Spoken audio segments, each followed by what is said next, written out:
Hey Guardians, I just want to let everyone know that I do have both a Twitch and a Twitter, and I'm very active on both. Feel free to come give me a follow on both, links in the description. Okay, Guardians, today we're taking a look at Solemn Remembrance, the new comp weapon, a Stasis 140 precision frame hand cannon. I've been skeptical about this weapon, and given that all of the other comp weapons got moved into Xur's hellhole loot pool, if there was one gun that needed to hit, it's this one. Didn't get that god roll, deadlock, Redrix, or rolls? Well, you, unless Xur brings one, you're just out of luck now. A truly insane move from Bungie, given that comp weapons are now farmable. You'd think they'd want to encourage people to play comp more, but I guess not. So, with that in mind, this weapon had to be good purely for the health of the comp playlist. So, does it deliver? Maybe. Stick around to find out. Now, even though this is a PvP weapon, there's a couple extremely potent PvE rolls on this thing, and we'll talk about that too, since for you PvE folks out there, you may want to consider trying to get a good roll on this thing. And keep in mind, you don't have to win matches in comp for one to drop. It has a chance to drop regardless of if a match is a win or a loss. The chance will go up depending on your rank, 20% chance in Copper Division, 25% in Bronze, all the way up to a 50% chance if you're Ascendant. Now, what I'll say is this, even for the PvE mains out there, you should shoot for Platinum rank. Platinum will give you a 40% chance of a drop, and believe me when I tell you, this is achievable for just about anyone. Now, taking a look at the weapon itself, and starting by talking about PvP here, on your screen now is Solemn's base stats. You have 43 range, 59 stability, 38 handling, and a very solid 47 AE due to its precision archetype. So, great base stability and AE. Range and handling's a little lacking there, but there's plenty of ways to boost those. Now, starting with your stat perks, for your barrel and mag, I would go with hammer forged rifling and accurized rounds, no question. The main issue with this weapon is that it's kind of range starved. Then, for your masterwork, once again, go with range. This will take you up to 73 range at base, a little more if you have a tier 4 or 5, and you have the enhanced barrels and mags. In the current meta, where everyone's playing very passively, having range is important, and for 140 hand cannons, 70 range is my current baseline. Obviously, this may change as the sandbox does, but for now, 70 range is where I would say you want to be at. Not to say you can't work with less range, but you'll just make your life easier with higher range. So with that range stat, you have just under 34 meters or so of reach, again a little more if your barrel and magazine are enhanced. After that, you have 59 stability and 38 handling at base. Then for your grip, I would 100% take polymer grip here for a flat plus 10 to your handling, bringing you up to 48. Then from there, if you have a lower tier weapon, tiers 1 through 3, I would just default to ballistics, taking your range up to 79 and your stability to 65. But if you have a tier 4 or 5 and you have access to enhanced mods, then you could still go with enhanced ballistics for 80 range and 66 stability, but given that this weapon is already a very flat shooting hand cannon due to its archetype, I would probably go with either enhanced range, taking your range up to 83, or enhanced handling, taking your handling up to 58. And of course, if you have the weapon masterworked, that will help you round some of those stats out a little bit. Now, moving on to the perk pool, you can see it on your screen now, and yeah, it's a very, very good perk pool. In fact, I would even put this higher than Rose's perk pool. There's a ton of different combos here that are, on paper at least, insane. So in that third column, we have Built to Last, which is a new perk where if you have Woven Mail, Frost Armor, or a Void Overshield, then you get a boost to your stability, aim assist, and flinch resistance. Now, I can't find any solid numbers on this perk, unfortunately. I have tried a few weapons with it though, and the boosts are noticeable, and given the ability spam in PvP and how brain dead easy it is to just have a full-on build slot playstyle in D2 now, this is a very viable perk. But moving on, you do also have some tried and true favorites here: Lone Wolf, Slide Shot, Zen Moment, Moving Target, and potentially even Headstone. Then in that fourth column, you have Keep Away, Mag Howl, Opening Shot, and Precision Instrument. Now, of course, you have the roles you typically would always want on a hand cannon: Slide Shot, Opening Shot, Zen Moment, PI, Slide Shot, Eye of the Storm, Slide Shot, Mag Howl, Moving Target, Opening Shot, Moving Target, PI. All of your typical roles are here, and there's dozens of different combos to pick from. But there are some unique combos we haven't really seen before here too. Now, starting with your more typical hand cannon combos, for dueling purposes in the third column, my favorite options are going to be either Slide Shot, Lone Wolf, or Zen Moment. Slide Shot mainly for the reload when sliding, since the range and stability boosts are really only helping you for one shot after sliding. Zen Moment for flinch resistance when you deal damage. Lone Wolf for the faster ADS and aim assist boost. Then in the fourth column, Eye of the Storm, since it will help you in literally any gunfight you get into, since it will proc basically any time you take damage in PvP, and it will boost your weapon accuracy and handling, and if it's enhanced, it will just give you a free +5 to your stability. Then Opening Shot, mainly for that first shot aim assist, though the range certainly doesn't hurt either. And then PI, mainly because, again, there's way too much damage resistance in PvP right now, and while PI on a 140 is not nearly as influential as on a 120, it's still free damage and it will still help you deal with all the DR garbage in the game right now. And it can help extend your range a little bit, which is also nice. Then if you want a role for more slaying out, Slide Shot and Mag Howl, easily the best option there. But again, this hand cannon does offer some combos that we haven't really seen before, mainly because of Keep Away being in the fourth column, and Keep Away is a great perk. When no enemies are in close proximity to you, then you get a free +10 range, +12 if enhanced, and it will boost your reload speed and boost the weapon's accuracy. And given that 140 hand cannons are mid-range weapons, you'll have this perk procced like 90% of the time. Now, obviously, Zen Moment or Moving Target would work fine here, but the two combos I really like would be Slide Shot or Lone Wolf with Keep Away. Now, let's say you went with the same role we discussed before. Keep Away's taking your range from 73 to 83 and your reload speed from 51 to 81. So, with Slide Shot, you have the convenience of not having to reload nearly as often, but with the added benefit of having an extremely fast reload from Keep Away should you need it in an emergency. This is honestly the perfect combo for more aggressive playstyles. In fact, it's probably the best overall if that is how you like to play. Then with Lone Wolf, you have the boost to your aim assist and ADS speed, a boost that doubles if you have no friendlies near you, coupled with the boost to accuracy from Keep Away. This is the role I primarily used in testing, and it basically aims itself. It's just a very strong overall dueling combo that could really work with just about any playstyle. In fact, to be completely honest, Keep Away is a strong enough perk that if you have that in the fourth column, then the third column is pretty well dealer's choice. Built to last, again, for build slop, Slide Shot for more aggressive players, Zen Moment, Moving Target, or Lone Wolf for just very strong general purpose roles. And even Headstone has some play here, since it can be used effectively in stasis builds, and in modes like Trials, the crystal that spawns on crit kills can deny a revive on a dead opponent. Now, I could honestly go on and on and on about combos with this gun. Like I said, it's an insane perk pool, but how did the weapon perform? Well, this is where things get a little mixed. Here's what I will say. If you are a controller player, then this is the best legendary 140 hand cannon in the game for you right now, full stop. But on M&K, not as much, mainly just due to the archetype. If you go back to the review I did on Luna's Howl a while back, I talked in depth about how precision frame hand cannons, regardless of if they're 180s or 140s, feel awful on M&K. Now, Solemn does feel better than other precision frame cannons on M&K to be sure, but there was still a substantial amount of just awkwardness. And while it didn't make me want to put my mouse through my monitor like other precision frame cannons do, I still found myself playing much more passively than I would with other cannons, and I whiffed shots that I 100% know I would have hit if I'd just been using a normal hand cannon. And the main issue really is the recoil on precision frames just feels awful on M&K, which is why you very rarely see M&K players using them. And this is something that I wish to God Bungie would address, since literally all they'd have to do is just change the recoil on M&K and we're golden. So for PvP on M&K, it feels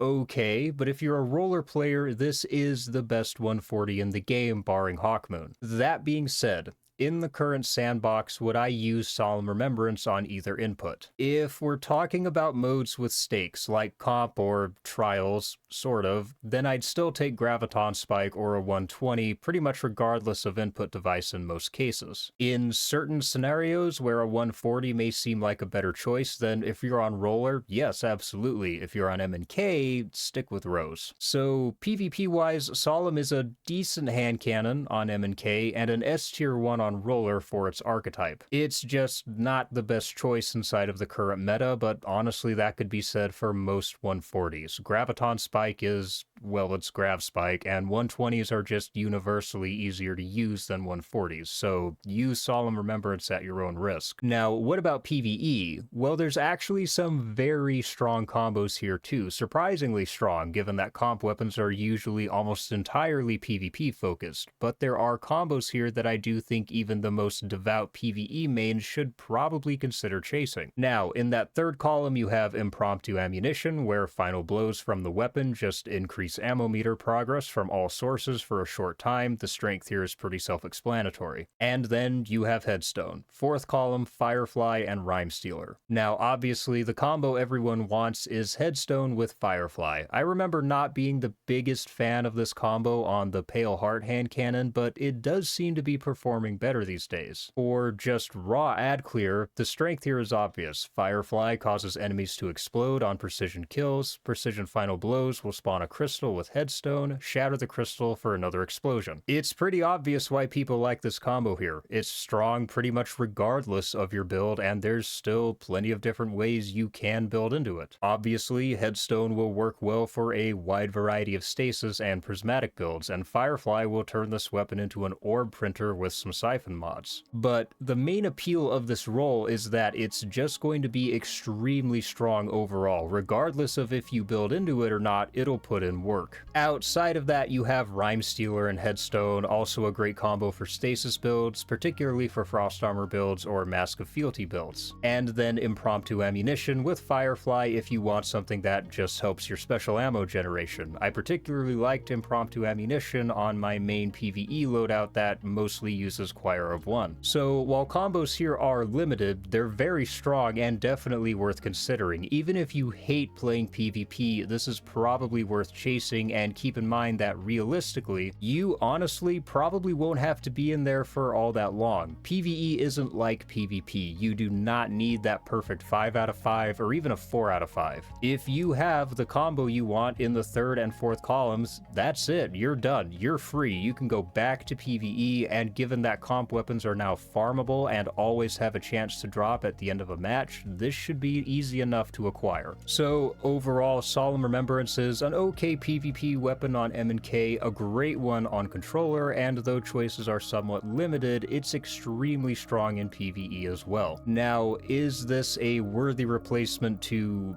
literally all of the other comp weapons? To be honest, I don't think so. I still think old comp weapons should still be attainable, even if they don't get the tiered treatment anytime soon. Just having them available and farmable like Solemn would probably help the playlist at least a little bit. Don't get me wrong, Solemn's a good weapon, it's just not so good that I view it as a worthy replacement to Redrix, Rose, and Deadlock. But that's all for me today, Guardians. If you enjoyed this video, then hit that like button, leave me a comment with the role you want on this weapon, and hit that subscribe button with the bell icon. And if you found this video helpful, then do me a favor and hit up the links in the description. For now, I'll see you all in the next video. Peace, Guardians.